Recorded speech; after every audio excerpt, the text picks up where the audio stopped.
ಕರಾವಳಿ ವಾಯ್ಸ್.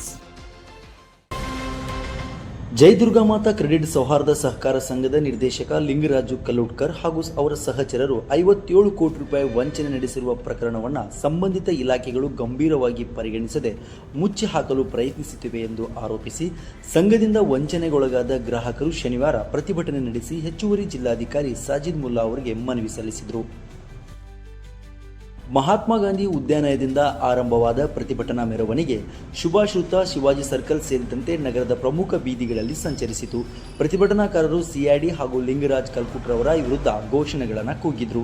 ಲಿಂಗರಾಜ್ ಭಾವಚಿತ್ರಕ್ಕೆ ಮಸಿ ಬೆಳೆದು ಚಪ್ಪಲಿಯ ಹಾರ ಹಾಕಿ ಪ್ರತಿಭಟನಾಕಾರರು ಆಕ್ರೋಶ ಹೊರಹಾಕಿದರು.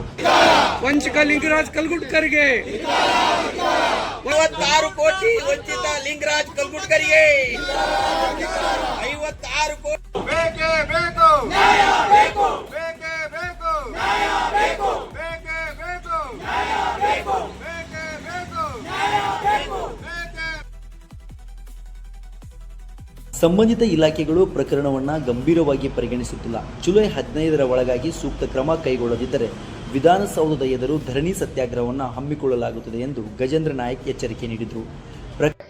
ನಾವು ಯಾವುದೋ ಒಂದು ಕೂಡ ಆಗದೇ ಇದ್ದರೆ ನಾವು ಎಲ್ಲ ಜನ ಕೂಡಿಕೊಂಡು ಈ ವಿಧಾನಸೌಧ ಮುಂದೆ ಉಪವಾಸ ಧರಣಿ ಸತ್ಯಾಗ್ರಹ ಉಪವಾಸ ಹಮ್ಮಿಕೊಳ್ಳೋ ಕಾರ್ಯಕ್ರಮ ಸಹ ನಾವು ಹಾಕ್ಕೊಂಡಿದ್ದೇವೆ ಮತ್ತು ಅದರ ಬಗ್ಗೆ ನಾವು ಮಾಹಿತಿಯನ್ನು ಕೂಡ ಸರ್ಕಾರಕ್ಕೆ ಕೊಟ್ಟಿದ್ದೇವೆ. ಪ್ರಕರಣ ನಡೆದು ಸುಮಾರು 1 ವರ್ಷ ಕಳೆದಿದ್ದರೂ ಸಿಐಡಿ ಅಧಿಕಾರಿಗಳು ಇನ್ನೂ ಚಾರ್ಜ್ ಶೀಟ್ ಹಾಗೂ ತನಿಖಾ ವರದಿಯನ್ನು ನ್ಯಾಯಾಲಯಕ್ಕೆ ಸಲ್ಲಿಸಿಲ್ಲ. ರಾಜ್ಯ ಸಹಕಾರ ಇಲಾಖೆಯು ಅಧಿಕಾರಿಗಳಿಂದಲೂ ಸೂಕ್ತ ಸ್ಪಂದನೆ ದೊರಕುತ್ತಿಲ್ಲ ಎಂದು ಪ್ರತಿಭಟನಾಕಾರರು ಆರೋಪಿಸಿದರು. ಈ ಸಂದರ್ಭದಲ್ಲಿ ಹೂವಪ್ಪ ದೊಡ್ಡಣ್ಣನವರ್, ರೋಹಿದಾಸ್ ತಾಮ್ಸೆ, ರಾಜ್ಕುಮಾರ್ ನಾಯಕ್, ಕೃಷ್ಣಾನಂದ್ ನಾಯಕ್, ಸಾಯಿನಾಥ್ ಮೇತ್ರಿ, ಅಬ್ದುಲ್ ರೆಹಮಾನ್, ಅಮೀನಾ, ಗೀತಾ ಗಡ್ಕರ್, ಲಲಿತಾ ನಾರಾಯಣ್ ಸೇರಿದಂತೆ ಅನೇಕರಿದ್ದರು. ಕಲ್ಗುಟ್ಕರ್ಗೆ ವಂಚಕ ಲಿಂಗರಾಜ್ ಕಲ್ಗುಟ್ಕರ್ಗೆ